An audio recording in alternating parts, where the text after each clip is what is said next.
Welcome to Killer Women with your host, best-selling author Danielle Girard. And now, Danielle's next killer woman. Hello, and welcome to Killer Women Podcast, a proud member of the Authors on the Air global network with more than 4 million listeners. I am your host, suspense author Danielle Girard, and my guest today is Laura McHugh. Laura is the award-winning, internationally best-selling author of The Weight of Blood, Arrowood, The Wolf Wants In, What's Done in Darkness, and the forthcoming Safe and Sound, which Heather Gudenkauf called beautifully written, unflinchingly told, and relentlessly suspenseful, which I agree fully. The Weight of Blood won the International Thriller Writers Award and the Silver Falchion Award for the best first novel, and the Missouri Author Award for fiction. Her most recent release, What's Done in Darkness, won the Missouri Literary Award, was named a Best Book of the Summer by the St. Louis Post-Dispatch and Self Magazine, and was Harlan Coben's pick for Best Summer Thriller on the Today Show. McHugh lives in Columbia, Missouri with her daughters. Welcome, Laura. Thank you so much for having me. I'm excited to be here and get to chat with you. I know, it's so exciting. And we met, was it about VoucherCon? I feel like we were sitting at a dark table. Oh, Minneapolis. Probably. I don't know. They all kind of start to run together. Okay. Well, there's so much fun stuff. And I have a quote I love. I already read a quote. If you missed the quote I read on my Instagram, go back and listen. It's on Facebook too, because Laura's writing is so beautiful and she paints the picture of this town so fabulously. Before I gush, Laura, tell us a little bit about Safe and Sound. Yes, like most of my books, it's set in a creepy small town in the Midwest. This one's in rural Missouri. There's a meat packing plant at the center of the town, and it's just kind of this dead-end town that people do not leave. You live your whole life there, and you die there, and you're buried there. So the book is about these two sisters. Their older cousin was going to be the first in their family to go to college. She was on the verge of getting out of this town, and she was babysitting them and vanished from their farmhouse overnight, leaving some blood behind. And so it's, the girls are a little older now and they're trying to find a way out of town themselves, and some human remains are found, and they're just trying to figure out finally what happened to their cousin. It is as Heather said, you are a really beautiful writer. I'm embarrassed that this is my first Laura McHugh book, but it will not be my last. And God, your accolades, clearly this is not your first fabulous book. I'm going to read a little quote from the very beginning because it totally captures the way this town is, which I love. This is about the girl's Aunt Elsie, who is Grace's mom, and she holds a vigil every year for Grace. And Aunt Elsie held the vigil every year, and every year she said we'd bring Grace home. But the ironic part was that what Grace had wanted most was to get away from here. She was always telling me and Kylie that we had to get out before we got stuck, that there was no life for us in Beaumont. There was no choice but to leave and not look back. Otherwise, we'd be married and pregnant and working at the meatpacking plant before we were old enough to buy beer. We didn't really get it back then. We were only 10, 11 years old when she disappeared, but I did now. Cutting road circled around town, from the hospital to the meatpacking plant to the graveyard, and that was life in Beaumont from start to finish. You were born at Beaumont Hospital, or Beaumont General, worked at Savor Meats, and then ended up in Beaumont Memorial Cemetery. It was like the kiddie car ride at the county fair, where you've got your own steering wheel and you can turn it all you want, but there's only one way to go, the track laid out before you got there. So wonderful. And like you said, these small creepy towns, and you're in Missouri, so of course we want to extrapolate that you're in some small creepy town. I'm sure you're not. But so what is it about play? Like, you clearly writing about place is a very important thing. The Beaumont it's fully its own character and beautifully drawn. So what makes that feel, important and real for you? Yeah. So, I grew up in the Midwest and the Ozarks, and I moved down to a very isolated part of rural Missouri, Ozark County, down by the Arkansas border when I was young. And it was kind of like a big culture shock. There were no other people around. We were out in the wilderness, and it was a little bit scary, a little bit intimidating to me, but it's like a beautiful, rugged area. And so I always just found it interesting, you know, the landscape, like it's gorgeous but remote. So it's kind of intimidating. And just that small town feel, you're kind of isolated, but it's like you're in this boiling pot, you know, with these other people. You're all like really kind of interconnected in a lot of different ways, both good and bad when you're in a small town. And Yeah. certain crimes that can happen in a small town. I mean, it really touches so many people and radiates out because everyone knows each other, they're related to each other, or, you know, whatever. So for me, just that setting and that environment has always been like really fertile ground for crime stories, and just kind of that tense feeling like you're kind of stuck here in this remote kind of scary place. And of course, we want to imagine, I think, in these small towns that the crimes come from outside. It's like In Cold Blood, right? Two guys come in to this, you know, peaceful town, and they're the bad guys, and then, you know, they don't come from there. And yet the reality is, right? I mean, there are crimes that happen from outside, people driving through or whatever, but a lot of the times, you know, arguably most of the time, the crimes Yeah. happen from within. And so then not only in a small town, this like boiling pot, like you said, but you're in there with a bunch of people who have very, very dark secrets. And there are some very, very dark secrets in this book, right? Yes. Yeah. Which is another thing you love. You Yeah. clearly love dark secrets. So now when this story came to you, you know, how did it come together? Was it Grace, you know, missing that emerged, or was it, you know, this Kylie and Amelia wanting to get out? Sort of, how do your stories kind of come together? Yes, usually how my novels come together, I'll start with, I'm often inspired by true crimes, and often like crimes that have happened here in the Midwest, in the small towns where I've lived. There are just so many creepy crimes here, and you know, it's true, and it's kind of scary. But with this one, it wasn't a crime that took place here, but I had remembered reading about this crime where a babysitter was horribly murdered in this house, and the parents come home and there's this brutal murder scene, and they had their two daughters were there, and they assume, you know, they're dead or whatever. They don't know, they can't go in the house. And then the two sisters are found like in their room, and they were fine, they were asleep. And so this horrible brutal crime had happened, you know, right there, and somehow they were untouched. And so I was kind of fascinated with that scenario, and I'm thinking, like, you know, how would they feel, especially as they get older, and knowing like this had happened right there, they were spared somehow, but also, you know, horribly traumatized, and how would that affect you? And so that was a little seed for it that kind of started out. And then, I mean, I'm always writing about these small towns, and it's always like either the desire to escape or something that's pulling you back, like you've gotten out and it's pulling you back in.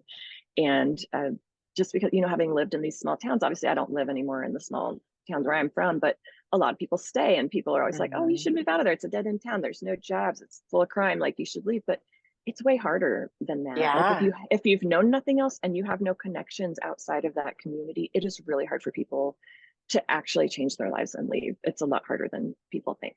Yeah, and you see the struggles. I mean, you know, you see the struggles, absolutely. We talked about this a tiny bit before we got on, before we started recording, about how it seems a little harder for the women to get out. There's this idea that, and maybe that's sort of our familiar, and this is a gross generalization. I like to make gross generalizations about women because that's what I want to focus on, the women. But I do notice, like, you know, for instance, you know, Amelia, who is the older sister, will not leave without Kylie, right? She wants her sister to go. And Grace was sort of their cousin as well as their babysitter. So this role model for them. And then, of course, you know, Grace disappears. So they believe very strongly that she never got out, right? Because if she'd gotten out, she would have reached out to them at some point. So, and it feels hard to leave that town without knowing what happened to her. And of course, like, you know, it's education, it's opportunity, it's money. I mean, money is a huge, these women are working at, you know, they're working at the Waffle House. What is it? It's not the Waffle House. It's the Waffle House. Yeah. It's the Waffle House. Plant and the meat. Right. And they're just trying to scrape together enough. And then of course things happen, like their mom's behind on rent. And, you know, it does seem so much more difficult than then. And I thought it was interesting that the two characters who we know are going to get out of that town, one who's already gone, who was a friend of Grace's, and in Grace's year, he's, you know, going to medical school, and the other, and the other one is, you know, is a friend of Amelia's who's going into the army. And yet and that's almost it, right? For the whole story, this whole town, those are the two people that we see leave. So, you know, does it seem like it's a bigger, I mean, in real life or in fiction, do we feel like it's a bigger struggle for the women, and why? Yeah, and it can be. And I think like the small towns that I lived in, it was like, if you were going to get out of there, the ways to do it, like my family was really poor, you know, I didn't have anything going for me except like I was good at school. And so to go to college, like that was one way, or join the military. And so like all my brothers and sisters, it was either you're going to figure out you're going to go to college, or you're going to join the military, because that's the only way you're going to do anything, you know, with your life, to do anything different. You have to make that change. And so, in this case, you know, it was the guy that ends up going to college. You know, everybody in school was always encouraging him on, oh, he's going to be a doctor, he's going to do this and that. You know, he's on the football team, he's going to succeed. Oh, we want him to do all this. And whereas Grace, the girl, they're more like, stop trying to get in the way of him and all his grand things he's going to do, like kind of back off. And that comes from real life. I had a teacher in high school who was like that. It drove me crazy. Sure. And it was just like, I just felt like constantly having to fight to prove like I'm as good or better, you know, as any of you. And I'm going to get out, I'm going to do these things, you know. So I did notice that a little bit. Of course, that was many years ago when I was in school, and I hope things have changed for women somewhat. But at the time when I was in school, it was very much like that. It's like, he's going to be the star. Like, stop trying to get a better grade than him and come out on top. Like, just you sit in the back of the room and, you know, let us do our man thing up here. And very frustrating. And there is, of course, and there is the sense, I think, that, you know, families depend on, I mean, and again, we do speak in generalizations. There are very many wonderful examples of this not being the case, but there are situations where, you know, women are considered the ones who will take care of their parents, so they should not leave, right? They're needed in town. Yeah, exactly. And we see that, I think, with Amelia and Kylie's mom, right there, and she's not the one saying to them, you can get out, you can do this, right? And neither really was Grace's mom. They were saying, you know, you're probably going to end up like me, you know. And it really does take them, you know, digging in and being like, we can do this. And I think, you know, Amelia feels like she's clinging to her younger sister, like, we're going to do this together, because of course it feels much less scary to imagine doing that with somebody. And it is I mean, either one of those options for somebody who grew up in a small town with, you know, a provincial outlook on things and not a lot of real life big experiences, college and the military would seem hugely intimidating, right? Oh yeah. And there's also like this prevalent thing where it's like, oh, you think you're better than us? You think you need to get out of here? You think this isn't good enough? You think our life isn't good enough, and you're better and you need something better? There's a little bit of that attitude at times. And in this story, for sure, their family is like, you know, you should be here helping us out. And why do you think that you deserve to have, you know, you're going to do something better, and like, we're not good enough? Yeah, don't get too big for your britches, kind of thing. Yes. And so I think that's the what we see is that the men get to speak more openly about their ambitions and their goals, and the women, you know, and Grace too had to really keep that kind of quiet so that people didn't get in her way even more, right? Because that was the impression, was that the more she sort of talked about her goals, the more people wanted to really squash them, right? And and then there's this sense of like, you know, families come live together, so, you know, an uncle moves in, so there's all these layers of, you know, adults around who sometimes are safe and sometimes, you know, and helpful, and sometimes are a little bit sketchy, or, you know, give us a different impression. And so as these girls are growing up, it's like, who do we believe, you know, who do we believe? And I think that's true as well for kids, you know, who maybe don't have a two parent household, and there are other adults that have different perspectives, adults who aren't parents, who aren't, it's really interesting. So, so tell us about your process, because now it sounds like you're working full time. We are seeing Laura in her day office with some beautiful art that I'm assuming was maybe done by one. I Who didn't is make that? that. No, but You did. one of my coworkers on a team building thing painted this. I love And that. it It's was great. oh, It's very it's so bright cute. and cheery. Yeah, it It is. totally I know, is. it's happy. It makes me smile. Yeah, which is Yeah, important. And you've for got sure. two young girls. So, Well, yeah, they're in high school now. So one okay, of them so is a not, high school senior and one's a freshman. so So getting yeah, there. getting there, getting really close. Yeah. But yeah, like my writing process, I mean, and it's changed from book to book. I'm writing, I guess, my 6th book right now. So yeah, like when my kids were little, that's when I wrote my first book, when I had a newborn and a toddler, and started writing. And so I would write, like in the middle of the night when everyone was asleep, and Yeah. just whatever spare moment I could grab. And I was definitely a pantser, and I didn't know what I was doing. And I was just like, my first book was halfway through before I knew where the book was going. Mhm. But now, like, gosh, 6 months ago, I started a job. I'm doing technical writing during the day now. So it's kind of interesting, because now I have to figure out, when am I fitting in all of my Other fiction writing. stuff. So it's like Yeah. at lunch or at night, after work, weekends. So it does kind of feel like I have 2 jobs, but Well, or maybe 3, 3. because my I was gonna kids are say, like yeah. a third job for sure. They really, I'm sorry But to say that mine are yeah, out of the house and they're still like a third job. I love them, but really.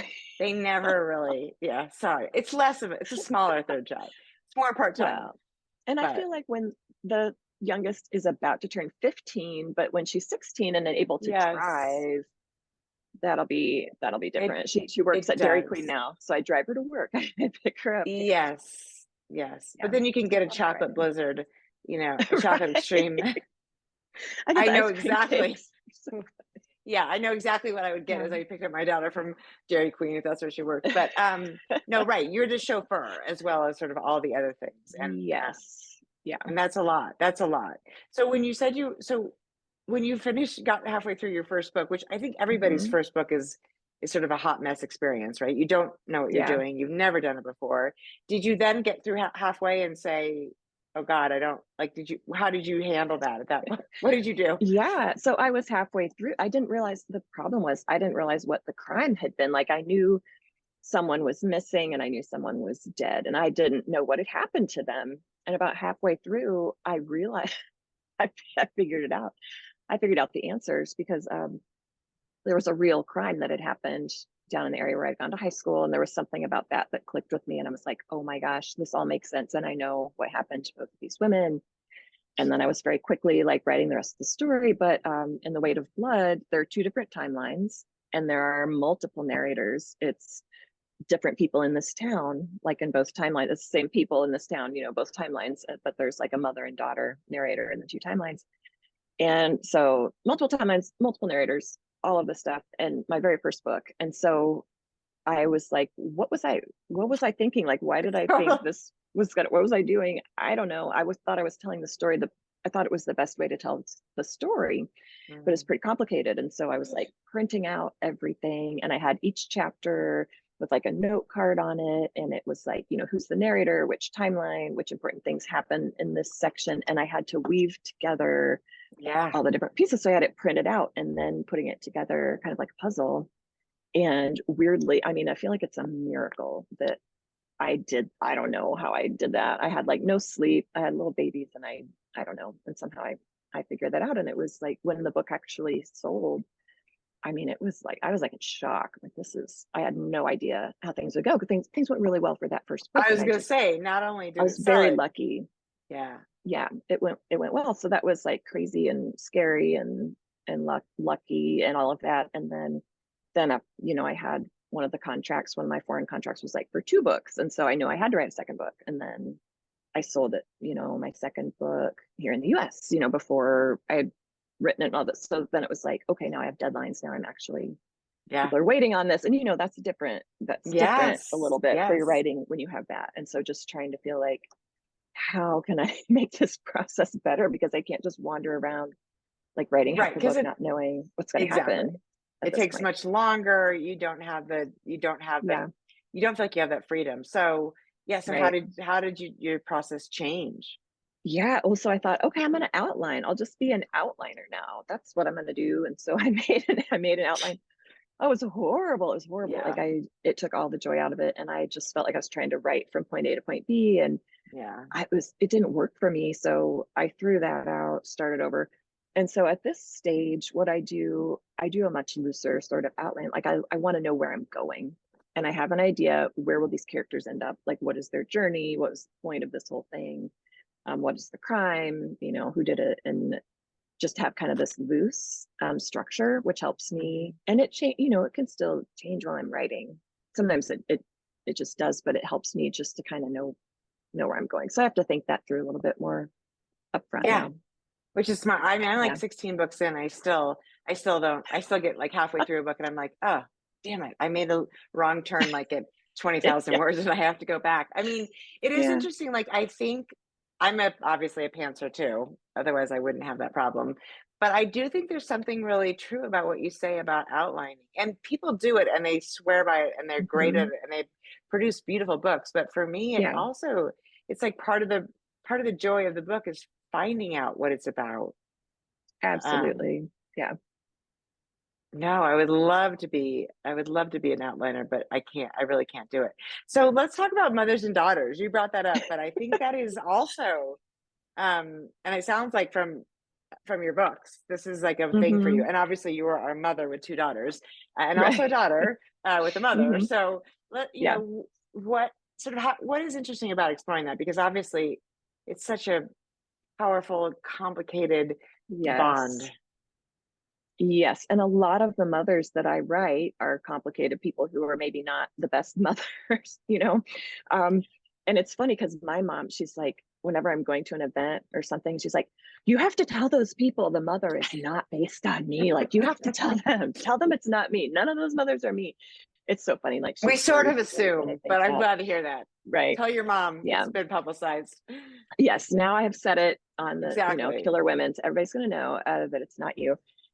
But yeah, it's just fascinating to me because it's a whole interesting thing. Like, then when you become a mother and you have these kids, and it's like you really don't have control over this little person and how they're wired and what they're going to do. And you think they might be sort of similar to you, and maybe in some ways they are, but then in a lot of ways you're just not prepared for how that's going to go. And also, you might have an idea how you'll be as a mother, and then when you're a mother, things can change, and you're like, oh my gosh, Yes. you just don't know. And so to me, it's just a really fascinating relationship because there's that bond, this person gave birth to you, or you gave birth to these little people, and it's just a really complex sort of relationship that you can explore in so many different ways. And just And often it's these, yeah, yeah, and it's just not even it's not even always like the mother. Like in some ways Grace was a mother figure yeah, for, Amelia and Kylie in terms of encouraging them to to grow up and leave town, and also yeah, encouraging like worrying about their safety and all those things. So right. there's also that interesting idea of like, to be a mother or to mother someone, do we have to give birth to them, or is Mhm. it like, I Right. mean, is an adoptive mother the same as, but it's true what you said. Yeah. And like you look at, and I've forgotten Amelia and Kylie's mom's name. Oh God, you think I would remember? Right. Okay. Well, whatever. Is it? No. Anyway, I Why? don't remember. Why do? Elsie. No, Why I don't know. I know? I shouldn't have brought No. it up, but she's, Is it Shannon? Shannon. I yeah, think that is Shannon is their Shannon. mom. Yep. Shannon. You're totally right. Elsie and Shannon. Thank you. Because I was like, well, and what if I put you on the spot and you can remember, which, to everybody listening, that does happen. Like, because Yeah. like I Laura's can't. in the middle of a brand new book. She's got Hmm. new mothers she's naming. And all of a sudden you're like, I don't remember Yep. what her name is, which also goes to say it's That definitely not, happens to me all the time. it's not your mother, because if it was your mother, you Right. would 100% remember her name. But anyway, Yeah. I mean, Shannon is, she is such a different character. And I think we have, even those of us who kind of waited to have children and were married for a while, you think, oh, I'm ready. Like I got this all lined Hmm. up. I'm a little bit more secure in my job and whatever. And then you have them and you're like, oh, I was fully not prepared. Like I was Yeah. fully not prepared. I was not prepared to not sleep. I was not Right. prepared to like have this thing cry and not know how to, I mean, you can really see, I can absolutely see how, particularly single mothers, how they just lose it, like how they just cannot Yeah. handle it. And at least I feel like in our country, and I don't know, I can't speak for other countries, I don't feel like there's a very good system in place for like, hey, you're having a rough time, mom, here's a group you could join. Right. Here's a place where you could safely drop your child for a few hours so you can go back to sleep. And oftentimes because of the economical situations, they're also Yeah. working, right? You can't afford life on one salary, so you've got people who are not sleeping, working full time. I mean, God, operating heavy equipment, I don't know, but it's like, it's terrifying, right? Oh yeah, absolutely. I mean, We're yeah, just and it sounds, expected to go on and do everything we need to be doing. yeah, Yeah, it's not to hard. mention like how it changes your body, right? I mean, Oh yeah. that's what's so like you are literally, it's like going through a major car accident and then being in charge of a child. Like you're, not physically maybe, but your body, like your hormones and Oh and yeah. partially your body, like it is so, and I feel like, nobody even really gives it, or I didn't feel like when I was a new mom, was anybody like, okay, this is going to be really hard. They were just like, oh, what a cute baby. How are you doing? How's work? I'm like, you're like, oh my God, it is so, so, so crazy. So, Yeah. and especially when there's less, fewer resources, it's even harder. So it sounds like you're from a Right. very big family. I am. Yeah, I'm the youngest of 8 kids, and I have at least like 100 first cousins. I have large family. Yep. 100 Yeah. first cousins. Yeah, my dad had like 12 brothers and sisters, and they all had like 14, 12, 10 kids. So yeah, we were one of the smaller families That with is 8 kids. amazing. Yeah, That's a lot of children. it Um, is. yeah, and so I mean, so right, imagine your mom, like she's right, by the time you come around, she Mhm. is, Oh yeah, yeah, zoned out a little bit. well, I mean, she'd have to be. How would she would Yeah, not survive that's the how you day. survive. Yeah. I think that's right. And that's why it's like interesting now, like back when we were little, parents would open their doors and be like, go outside and come back before dinner. And now, Oh yeah. the world is so different. Like you have to know where your children are, and there's a lot Right. of, it's so the pressures are even greater, I think. Mm-hmm. Oh yeah. Yeah, it's amazing. So, um, I'm trying to think like I have so many little wonderful things I would love to unweave in this book, but I can't because you have to go and read this book. So, can you tell Mhm. us a little bit about what you're working on, or do you feel like you jinx it when you're? I don't I want can to tell you a jinx little it. bit.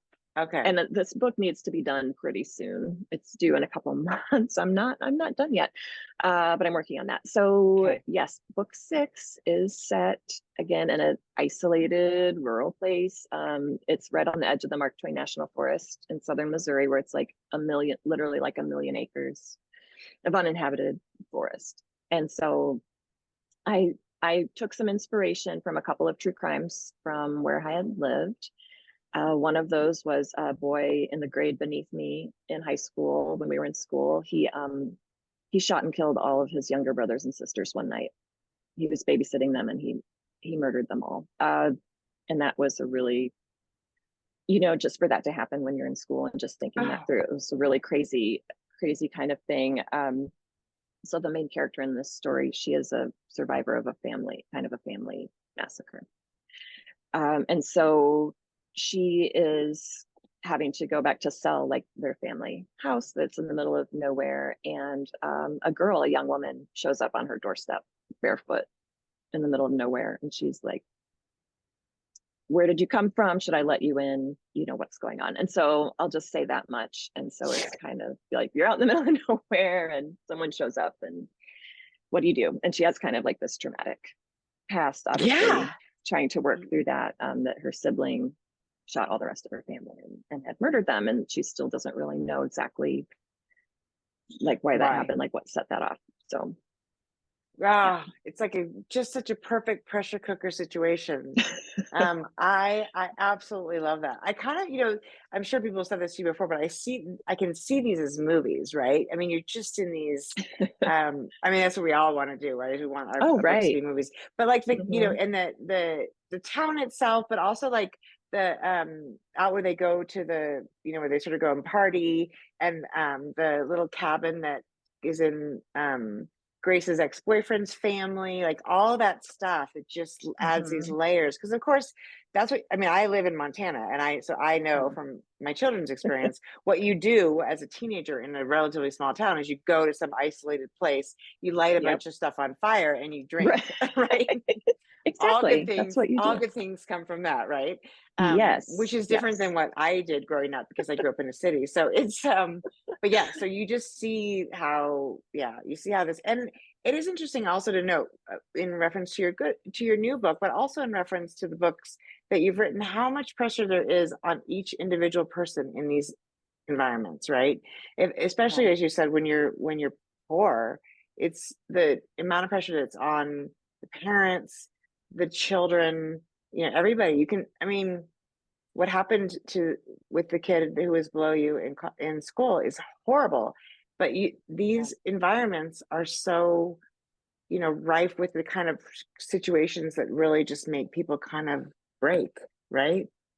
You put everybody, and again, it sort of makes me think about the ways in which we don't do a good job of supporting people in our country. But anyway, not to get political, but there's just a lot of situations where we could probably do something better. So this is amazing. Laura, Safe and Sound. Look closely at this.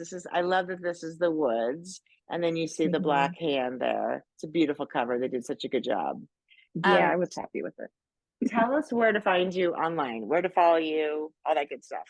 Yes, my website is Laura McHugh Books. You can find me there. I am on Instagram, Laura McHugh Author. I'm on Facebook. I'm on Twitter. I'm on She's everywhere. TikTok. Laura McHugh Oh my Author. God, I love that. Some true crime TikToks about a horrible crime in my town where I lived. So if you want to know about some like cannibalism. Yes. Oh wow, yeah, okay. Go check me out on TikTok. I mean, if that is not a sales pitch for you on TikTok, cannibalism with Laura McHugh. I love that. That's right. Well, today is April 25th, and this book is out in the world. So go pick it up. And it sounds like we got to go back and start with The Weight of Blood, because Laura, you do.